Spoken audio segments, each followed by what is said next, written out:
보통 사람들이 빌려준 돈이나 투자금 이런 돈을 걷는데 결론적으로 이제 회수가 못하게 되면 이제 무턱대고 사기로 형사 고소를 진행을 하게 됩니다. 그리고 상대방 입장에서는 이제 더 돈을 내가 안 돌려주고 그래 이거 사기도 아닌데 진짜로 돈 안 돌려줘도 되겠다라고 하는 짜증나는 상황이 연출이 되게 됩니다.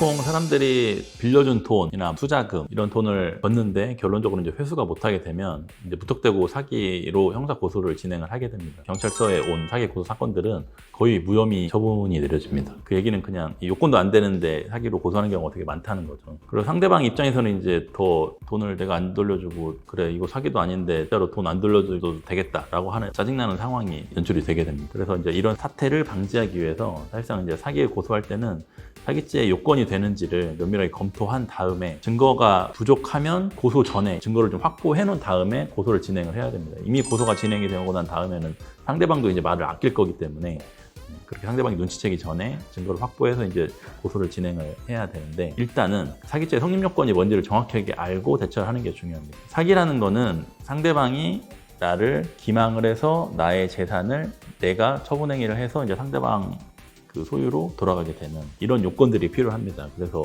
가장 중요한 요건이 상대방이 이제 나를 기망했어야 되는 거짓말로 기망을 했냐 안 했느냐를 판단하는 기준이 뭐냐면 이제 뭐 법률적인 용어로 말을 하면 상대방이 당시에 변제 의사나 능력 이런 게 전혀 없으면서 나한테 변제 의사나 능력이 있는 것처럼 거짓말로 해서 내 돈을 가져가게 되는. 그래서 증거에 대한 검토를 했더니 좀 모자란다라고 하면 사기 고소 전에 상대방과의 이런 진술을 좀 유도하는 이런 사실관계를 이렇게 확보하기 위한 그런 말들을 해서 뭐 녹취를 좀 확보를 해놓는다거나 그래서 증거를 좀 충분하게 확보해 놓은 다음에 사기 고소를 진행해야 됩니다. 그리고 경찰서에 내가 직접 찾아가서 나 오늘 고소합니다라고 하면 그 자리에서 그냥 바로 접수를 해주는 게 기본인데 일반인들은 그렇게 하면은 이제 말로 하는 것들도 뭐 한계가 있고 정확하지 않기 때문에 보통의 경우에는 전문가 도움을 받아서 고소장을 좀 써와라. 복잡한 사기 사건의 경우에는 그러면 보통 변호인이 이제 고소장을 써서 경찰서에 접수를 하게 되면 고소인이 나와서 진술을 하는 그 고소인 조사 일정을 잡습니다. 보통 한 2, 3주 안에 그렇게 고소인 조사 일정을 잡고 이제 수사관은 그거를 토대로 해서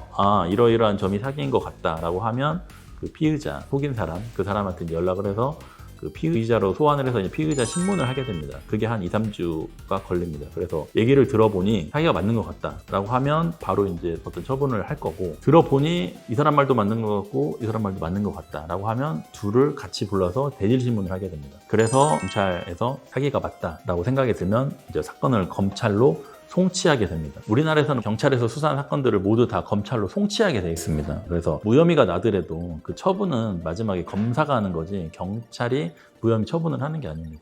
아직까지는. 그래서 경찰이 할 수 있는 건 뭐냐면 경찰에서 검찰로 넘어갈 때 의견을 달 수가 있습니다. 두 가지 종류의 의견. 기소 의견, 불기소 의견. 내가 조사를 해봤더니 이거는 죄가 되는 것 같다. 기소 의견. 조사를 해봤더니 죄가 안 되는 것 같다. 불기소 의견. 이거를 참조를 해서 이제 검사는 다시 한번 이 피의자나 뭐 피해자를 불러서 조사를 한번 해볼지 이런 결정들을 한 다음에 필요성이 있으면 다시 불러서 이제 조사를 하는 거고 자료가 판단하기에 충분하다라고 하면 이제 수사 단계에서 최종 결정을 하게 됩니다. 법원으로 넘겨서 이제 처벌을 받게 하는 거를 기소한다고 하고 이게 유죄가 아닌 것 같다라거나 죄는 맞는데 너무 경미하니까 내가 그냥 한번 봐줘야겠다. 라고 해서 기소를 안 하는 걸 불기소 처분이라고 합니다. 불기소 처분에는 이제 기소유예와 혐의가 없어서 무죄여서 그렇게 하는 불기소가 있고 이런 결정을 이제 최종 단계에서 검사가 하게 되고 보통의 경우에 뭐 복잡하지 않는 사건들은 경찰 조사와 이 검찰 조사 수사 단계라고 하는데 수사 단계에서 걸리는 시간이 보통 한 3, 4개월 정도면 검찰 처분까지 나오게 됩니다. 그래서 무혐의면 최종적으로 무혐의 처분하겠지만 보통의 경우 사기가 인정이 되면 피해자처럼 한 1억 정도의 피해 금액이 있다라고 하면 그 사이에 이제 합의가 안 되고 이러면 재판을 넘기게 됩니다. 기소를 하게 되면 법원 재판은 보통 3개월에서 한 6개월 정도 걸립니다. 1심 재판. 그렇게 되면 이제 1심 선고를 하게 되는데 약 피해 금액 1억 원 정도가 사기가 맞고 피해자와 합의가 안 돼 있으면 마지막 6개월 정도 후에 선고가 날 때 실형 선고됩니다. 그러면 이제 조사받고 재판받는 과정에서 불구속 상태였다고 해도 그때는 바로 법정구속이 되게 됩니다. 법정구속이 되면 비로소 그때까지 합의를 안 받던 태도를 이제 바꿔서 합의를 보려고 시도를 하게 됩니다. 이제 이런 형사 절차가 진행되는 걸 설명드린 이유가 과연 이 사람이 합의를 언제 나한테 들어올 것인가에 대한 예측 때문에 이제 궁금해 하시는 경우가 많은데, 방금에 설명드린 것처럼 수사 단계는 보통 3, 4개월, 재판으로 넘어가게 되면 한 3개월에서 한 6개월 정도. 이 정도까지는 보통은 이제 구속이 안 되기 때문에 버틸 대로 버틸 사람들은 버티게 됩니다. 그리고 설마 뭐 실형 나오겠어? 라고 생각해서 이제 버티는 분들도 많죠. 그리고 당사자가 이제 법정 구속을 당하고 구치소에 갇히게 되면 주위에서도 이렇게 도와주려는 분들이 생기게 되고, 이제 자기가 뭉쳐놓은 돈이 있으면 스스로 가져오려는 생각을 하게 됩니다. 그래서 합의 시도가 들어오는 시점은 방금 말했듯이 1심 판결이 날 때까지, 일단은 그 시점까지를 합의가 들어오는 최종 시점이라고 보시면 되고, 보통의 경우 그때 이제 실형으로 구속이 되면 그때 다시 한번 이제 합의 시도가 들어오게 됩니다. 그래서 1심 선고 시점을 기점으로 해서 전후 이렇게 합의 시도가 최종적으로는 들어올 거다라고 생각하시면 될 것 같습니다.